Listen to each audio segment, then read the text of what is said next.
In Bangladesh, next to India, the train journey from mountain villages to the capital Dhaka is truly life-threatening. The front of the train was packed with passengers, and passengers on the roof of the train had no seats and had to stand. Some people cling to both sides of the train. There is no speedometer in the driver's cab, and with a blurry windshield and severely nearsighted drivers have no idea how fast the train is going or how well they can see the tracks, so they drive mostly by feel. It is unclear how many days it will take for the train to reach its destination, and it will make many unscheduled stops. This is because there are people who, unafraid of death, will stop the train and get on. There are still not many people near the starting station, but as the train approaches Dhaka, more and more people board. The train arrived at a small station where young child vendors peddle food. Some of these people have been selling food here for years. Many people do this because their parents told them to. The station was very crowded and people began fighting for a spot on the roof of the train.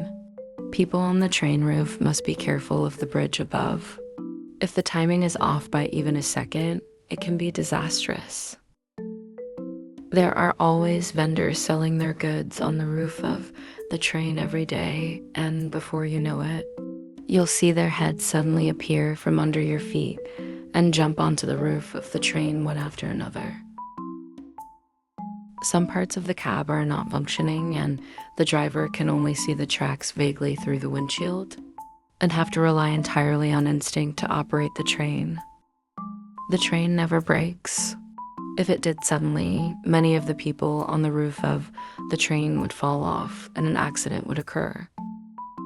As the two men argued and fought for space, someone offered to rent them a ladder for $1 a go.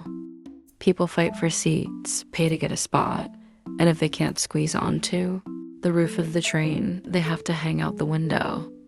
This train will soon reach its destination, Dhaka. At this time, the passengers were exhausted, but their hearts were full of joy. People who came later were standing the whole time, and a person in the toilet was sleeping there the whole time. Those who used to hang on to the train by sheer physical strength finally no longer need to do so.